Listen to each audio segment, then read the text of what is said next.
Hello friends, स्वागत छ तपाईहरुलाई आजको यस भिडियोमा। विज्ञान तथा प्रविधि अन्तर्गत विज्ञानका विभिन्न विधा ती विधाका पिताहरूको बारेमा लोकसेवाले बारम्बार प्रश्न सोध्ने गर्दछ। त्यस्तै गरी विज्ञानका विभिन्न सिद्धान्त र त्यो सिद्धान्तको प्रतिपादकको बारेमा पनि टाइप 1 र टाइप 2 प्रश्नहरू लगभग लोकसेवाले हरेक परीक्षामा सोधेकै हुन्छ। यी विभिन्न कुराहरूलाई रिकल गर्ने गरी हामीले यो भिडियो बनाएका छौं। यो भिडियोलाई अन्तिमसम्म हेर्नुहोला र बारम्बार सुनिरहनु होला। सुनिरहँदा पनि हरेक शब्द सजिलो बन्दै जान्छ। त्यति गर्नुभयो भने तपाईको बिस्तारै बिस्तारै नलेज लेभल बढ्दै जान्छ र एक्जाममा मिलाउनुहुन्छ। यो भिडियो हेरिरहँदा तपाईलाई विभिन्न ट्रिक्सहरू पनि म सिकाउँछु, जसले गर्दा एक्जाममा सम्झिन सजिलो हुन्छ। यहाँ फादर अफ एनाटोमी भनेको छ। फादर अफ एनाटोमी, टोमी भनेको प्राय कुकुरको नाम हो है। कुकुरलाई यति धेरै रेस्पेक्ट गरेको छ कि मान्छेले कुकुरलाई चाहिँ जी भन्ने गरेको छ। जस्तै टोमी जी भन्यो। अनि जी कुभियर भनेको छ। कुकुर आउने बित्तिकै सबैजना मान्छेले उभिएर, कुभियरलाई उभिएर भने सम्झिनुहोस्, उभिएर कुकुरजी अथवा टोमीजी भन्दै रेस्पेक्ट गर्छन्। घरको सदस्य आउँदा उभिँदैनन्, तर कुकुर आउँदा, टोमी आउँदा चाहिँ टोमीको पछाडि जी जोड्छन्, सम्मान गर्दै, र सबैले उभिएर रेस्पेक्ट गर्छन्। एनाटोमीको फादर जी कुभियर। त्यस्तै गरी जुओलोजी अर्थात् बायोलोजी, बायोलोजी भनेकै जुओलोजी र बोटनी दुईटाको सङ्गम हो। जीव विज्ञान भन्छ यसलाई। बायोलोजी भित्र चाहिँ जीव विज्ञान र वनस्पति विज्ञान दुईटा जोडिएको हुन्छ। बायोलोजी भनेको चाहिँ टोटल हो, त्यसकारणले एरिस्टोटल भनेको छ। जुओलोजीको फादर पनि एरिस्टोटल हो, बायोलोजीको फादर पनि एरिस्टोटल हो। त्यस्तै बोटनी भन्छ यसलाई। बोटनी भनेको वनस्पति शास्त्र। पहिला वनस्पति एकदमै धेरै थियो, विश्वभरि धेरै ठाउँमा जङ्गलै जङ्गल, वनस्पति नै वनस्पति थियो। त्यो काटेर अहिले थोरै भएको छ, त्यसकारणले बोटनीको फादरमा थियोप्रेटस, थियो भने सम्झिने। वनस्पति धेरै थियो, वन जङ्गल धेरै थियो भनेर सम्झिने। त्यस्तै father of microbiology Louis Pasteur. पहिला चाहिँ लुई पास्चरले पास्चराइजेसन प्रविधि भेला पारे, रेबिजको भ्याक्सिन पत्ता लगाए। यो चाहिँ माइक्रो ब्याक्टेरिया, माइक्रोबायोलोजी, माइक्रो सूक्ष्म जीवहरू, सूक्ष्म सूक्ष्म प्राणीहरूको अध्ययन गरेको कारणले गर्दा उनलाई माइक्रोबायोलोजीको पिता भनिन्छ। त्यस्तै फादर अफ जेनेटिक्स भन्छ। यो चाहिँ जोन ग्रेगर मेन्डल। मेन्डलले धेरै जेनेटिक कुराहरू पत्ता लगाए। यिनले मोनोहाइब्रिड क्रस, डाइहाइब्रिड क्रस, केराउको बारेमा अध्ययन गरे। यो अध्ययनले गर्दा जेनेटिक, यहाँ जिएन जिनको कुरा अथवा जोनको कुरा छ, यहाँ पनि जोन भनेको छ। Gregor John Mendel. त्यसमा पनि यो हामीलाई सजिलो छ, हामीले सुनिरहेका कुरा हुन्। त्यसकारणले फादर अफ जेनेटिक्स भनेर जोन ग्रेगर मेन्डललाई चिनिन्छ। फादर अफ ब्लड सर्कुलेसन भनेर विलियम हार्वेलाई चिनिन्छ। ब्लड यसरी सर्कुलेट भयो कि ब्लड सर्कुलेट भएको भइभयो, शरीरभन्दा बाहिर सर्कुलेट भयो भने हाम्रो बाहिर कोही रोइराखेको छ। William Harvey. Blood circulation. Blood group Karl Landsteiner भनेर चिनिन्छ। कार्ल ल्यान्डस्टिनर ब्लड ग्रुपको पिता हुन्, कार्ल ल्यान्डस्टिनर। त्यस्तै गरी कम्प्युटरको पिता चार्ल्स बाबेज। यो तपाईँले सुनिरहनु भएको, देखिरहनु भएको, याद गरिरहनु भएको कुरा हो। कम्प्युटरका पिता भनेर चार्ल्स बाबेजलाई चिनिन्छ। त्यस्तै गरी पोलिटिकल फिलोसफीका पिता भनेर प्लेटोलाई चिनिन्छ। पोलिटिकल फिलोसफी, पीबाट पोलिटिकल, पीबाट प्लेटो। नेपालको पोलिटिक्सहरू यस्तो धेरै पोलिटिकल फिलोसफी यति नराम्रो छ कि प्लेटभरि खाना खान पनि मुस्किल छ भनेर सम्झिनुहोस्। Father of psychology Sigmund Freud. उनले निन्द्राको बारेमा अध्ययन गरेका थिए। उनले चाहिँ oral, anal, phallic, latent, genital स्टेजको बारेमा अध्ययन गरेका थिए। साइकोलोजीका पिता भनेर सिगमन्ड फ्रॉइडलाई चिनिन्छ। यहाँ मन भन्ने छ, यसलाई मन भन्ने सम्झिनुहोस्। मन साइकोलोजीसँग रिलेटेड कुरा हो। मन, मस्तिष्क, सोचाइ, विचार। Electricity, father of electricity Michael Faraday. यो तपाईँ हामीलाई सबैलाई थाहा छँदैछ। Father of electricity Michael Faraday. Friday चाहिँ तपाईँलाई धेरै इलेक्ट्रिसिटी चाहिन्छ, किनभने फ्राइडे चाहिँ तपाईँको विकेन्ड हो, तपाईँ घुम्न जानुहुन्छ, गीत सङ्गीतमा रमाउनुहुन्छ, मुभी हेर्नुहुन्छ, फाराडे बलि विद्युत चाहिन्छ भन्ने सम्झिनुहोस्। त्यस्तै ट्याक्सोनोमी भनेको छ यहाँ। ट्याक्सोनोमी चाहिँ कारोलस लिनेअस, कारोलस लिनेअस भन्ने सम्झिनुहोस्। ट्याक्सोनोमी, यसलाई याद गर्नुहोस्, कारोलस लिनेअस भनेर। यसमा तपाईँले केही सूत्र बनाउनु भयो भने कमेन्टमा लेख्नु होला। योगशास्त्र, योगशास्त्रका पिता भनेर पतञ्जलीलाई चिनिन्छ। योगशास्त्र, तपाईँले पतञ्जली योग शिविर देख्नु भएको छ। पतञ्जली भन्ने शब्द तपाईँलाई नयाँ शब्द छैन।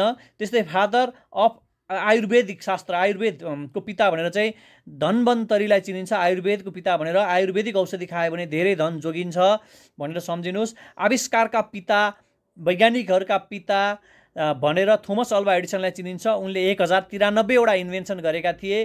ज्यामितिका पिता भनेर युक्लिडलाई चिनिन्छ। युक्लिडलाई ज्यामितिका पिता भनेर चिनिन्छ।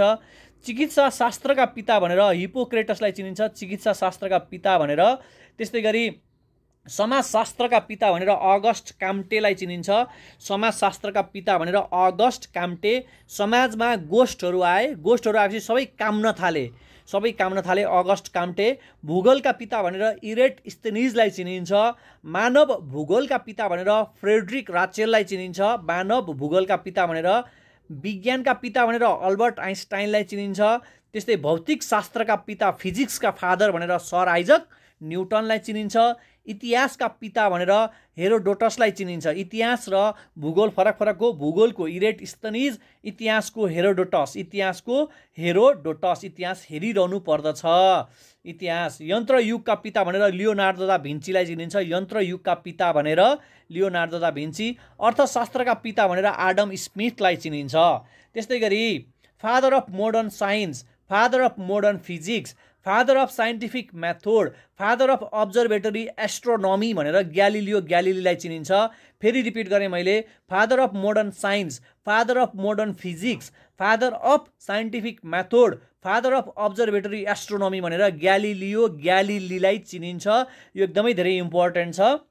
त्यस्तै गरी विभिन्न विधा र तिनको पिता पछाडि अब हामी अर्को सेकेन्ड पार्टमा हेर्छौँ विभिन्न सिद्धान्त र ती सिद्धान्तका प्रतिपादकहरू, ती सिद्धान्तका आविष्कारकहरू। सापेक्षिक घनत्व, रिलेटिभ डेन्सिटी र लिबरको सिद्धान्तका प्रतिपादक आर्किमिडीज हुन्। आर्किमिडीजले थ्योरी अफ, यसलाई सापेक्षिक घनत्व रिलेटिभ डेन्सिटी भन्छ। लिबर भनेको तपाईँलाई थाहा छँदैछ, first class, second class, third class Libre भनेर फलक्रम, लोड र इफोर्टको बारेमा क्लास 9-10मा पढ्नुभएको थियो। यो दुईटा सिद्धान्तका प्रतिपादक आर्किमिडीज हुन्। त्यस्तै वंशानुक्रमको सिद्धान्तका प्रतिपादक, पिता भने पनि प्रतिपादक भने पनि तपाईँले एउटै बुझ्नुहोस्, आविष्कारक भने पनि एउटै बुझ्नुहोस्। यहाँ वंशानुक्रम सिद्धान्तका प्रतिपादक, वंशानुक्रम सिद्धान्तका पिता भनेर हामीले अगाडि पढिसकिहाल्यौँ, ग्रेगर मेन्डल। त्यस्तै परमाणुको संरचना र इलेक्ट्रोनको आविष्कार गर्ने मान्छे निल बोहर हुन्। निल बोहर भनेर चिनिन्छ, परमाणुको संरचना र इलेक्ट्रोनको आविष्कारक। त्यस्तै मानसिक विश्लेषण र सपनाको विश्लेषण सिगमन्ड फ्रोइडले गरेका थिए। मानसिक विश्लेषण, सपनाको विश्लेषण हामीले साइकोलोजी भनेर अगाडि पढिसक्यौँ, सिगमन्ड फ्रोइड। विद्युतको तरङ्ग पत्ता लगाउने आविष्कार गर्ने मान्छे हर्ट्ज हुन्। तापको गतिवादी सिद्धान्त केल्भिनले पत्ता लगाएका थिएन।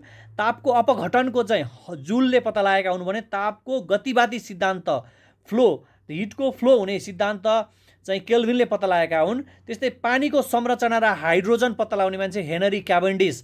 पानीको संरचना र हाइड्रोजन पत्ता लगाउने मान्छे हेनरी क्याभेन्डिस हुन्। त्यस्तै गरी प्रकाशको गति पत्ता लगाउने मान्छे रोमर। प्रकाशको गति पत्ता लगाउने मान्छे चाहिँ रोमर हुन्। त्यस्तै गरी वनस्पतिको गति, वनस्पतिको वृद्धि, वनस्पतिको विकास, यसलाई केस्कोग्राफी भनेर भन्छ, यो पत्ता लगाउने मान्छे चाहिँ जगदीश चन्द्र बोस हुन्। यसको आविष्कार गर्ने मान्छे जगदीश चन्द्र बोस हुन्। प्राकृतिक चयनको सिद्धान्त, theory of natural selection, Charles डार्विनले पत्ता लगाएका हुन्। चार्ल्स डार्विन 1831 देखि 1836 सम्म HMS बेइगल नाम गरेको जहाजमा इक्वेडरमा रहेको गालापोलस भन्ने टापुमा अध्ययन गरेर यिनले विभिन्न सिद्धान्तहरू पत्ता लगाएका थिए। यिनीसँग गएका साथी अल्फ्रेड रसेल वालेस थिए। प्राकृतिक चयनको सिद्धान्त पनि यिनले खोजको क्रममा पत्ता लगाएका थिए। जनसङ्ख्याको सिद्धान्त, थ्योरी अफ पपुलेसन, माल्थसले दिएका थिए, माल्थस। त्यस्तै गुरुत्वाकर्षण र गतिको सिद्धान्त sir Isaac newton, Newton's principal of motion भनेर हामीले फर्स्ट ल, सेकेन्ड ल, थर्ड ल पढेका थियौँ। गुरुत्वाकर्षण, ग्राभिटेसनको सिद्धान्त पनि सर आइजक न्युटनले पत्ता लगाए। विद्युतीय चुम्बकको पत्ता लगाउने मान्छे पनि हर्ज नै हुन्। त्यस्तै गरी सापेक्षवादको सिद्धान्त अल्बर्ट आइन्स्टाइनले, theory of relativity, Einstein's theory of relativity भनेर पढ्छौँ हामी। सापेक्षवादको सिद्धान्त पनि अल्बर्ट आइन्स्टाइनले पत्ता लगाए।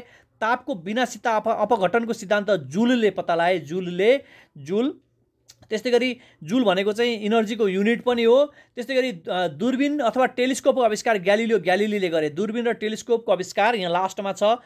दूरबीन र टेलिस्कोपको आविष्कार गर्ने मान्छे ग्यालिलियो ग्यालिली हुन्। यो कुरा बारम्बार दोहोऱ्याएर पढ्ने, दोहोऱ्याएर सुन्ने, आफ्नै भोइसमा रेकर्ड गर्ने, कपीमा लेख्ने, भित्तामा टास्ने, यो इम्पोर्टेन्ट छ। कन्फ्युज हुनसक्छ। सानो सानो ट्रिक लगाउने, पत्ता लगाउने, आफ्नो सहज तरिकाले चाहिँ यो शब्दमाथि प्ले गर्ने र एक्जाममा मिलाउने है साथीहरू। नेक्स्ट हेरौँ, वायरलेस टेलिग्रामको आविष्कार ग्यालिलियो ग्यालिली भएर छ। Galileo Galilei, wireless telegram Galileo Galilei. Radium madam Curie, radium पत्ता लगाउने म्याडम क्युरी। पास्चराइजेसन र रेबिज विरुद्धको खोप पत्ता लगाउने लुई पास्चर। अपूर्ण चापको सिद्धान्त, यसलाई ल अफ पार्सियल प्रेसर भन्छ। अपूर्ण चापको सिद्धान्त जोन डाल्टनले पत्ता लगाएका थिए, जोन डाल्टन। त्यस्तै गरी टेलिफोनको आविष्कार सन् 1876 मा अमेरिकामा अलेक्जेन्डर ग्राम बेलले टेलिफोन कति ग्रामको हुन्छ र थोरै ग्रामको हुन्छ अनि बेल बजेपछि मात्रै टेलिफोन उठाइन्छ। त्यसकारणले टेलिफोनको आविष्कार सन् 1876 यहाँ 6, 7, 8 तिनवटा छ, लास्टबाट 6, 7, 8 ग्राम बेलले गरेका थिए। टेलिफोनलाई फर्दर मोडिफाई गर्ने काम, टेलिफोनलाई अझ राम्रो बनाउने काम थोमस अल्वा एडिसनले गरे र हेलो भन्ने शब्दको प्रयोग पनि थोमस अल्वा एडिसनले पहिलोपटक गरेका थिए। थोमस अल्वा एडिसनले द ग्रान्ड ट्रङ्क हेराल्ड भन्ने पत्रिका निकालेका थिए। टेलिभिजनको आविष्कार 1926 मा जेएल बियर्ड अर्थात् जोन लेगी बियर्डले 1926 मा जोन लेगी बियर्डले गरेका थिए। हवाईजहाजको आविष्कार गर्ने मान्छे चाहिँ ओलिभर र विल्बर राइट दाजुभाइ हुन्। 1903 मा हवाईजहाजको आविष्कार गरेका थिए भने अन्तिममा छ यहाँ ब्यारोमिटरको आविष्कार गरेका मान्छे थिए इभेन्जोली टेरी सोली भन्ने मान्छेले 1643 मा ब्यारोमिटरको आविष्कार गरेका थिए साथीहरू। त्यस्तै विकासवादको सिद्धान्त चार्ल्स डार्विनले थ्योरी अफ इभोल्युसन विकासवादको सिद्धान्त चार्ल्स डार्विनले दिएका थिए।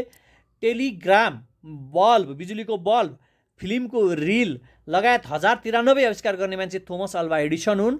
यिनलाई वैज्ञानिकका पनि वैज्ञानिकका पिता भनेर चिनिन्छ, आविष्कारका पिता भनेर चिनिन्छ।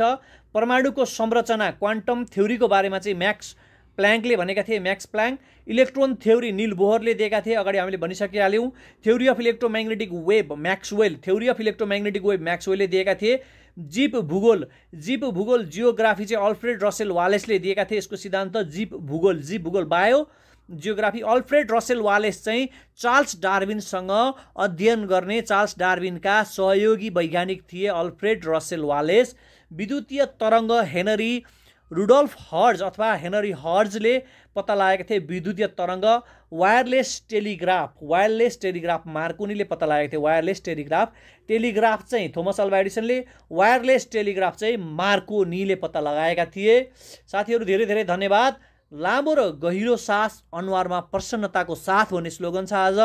त्यसकारणले यो पढिरहँदा लामो र गहिरो सास फेर्ने, हरेक दुई चारवटा क्वेसन पढेर आँखा बन्द गर्ने, रिकल गर्ने, सम्झिने प्रयास गर्ने, अनि मात्र तपाईँले सबै कुरा याद गर्न सक्नुहुन्छ साथीहरू। धेरै धेरै धन्यवाद। अर्को भिडियोमा फेरि भेटौँला। सबैजना लामो र गहिरो सास अनुहारमा प्रसन्नताको साथ, नाम निकाल्छु भन्ने फिलिङका साथ। Take care, bye bye, have a great time, see you.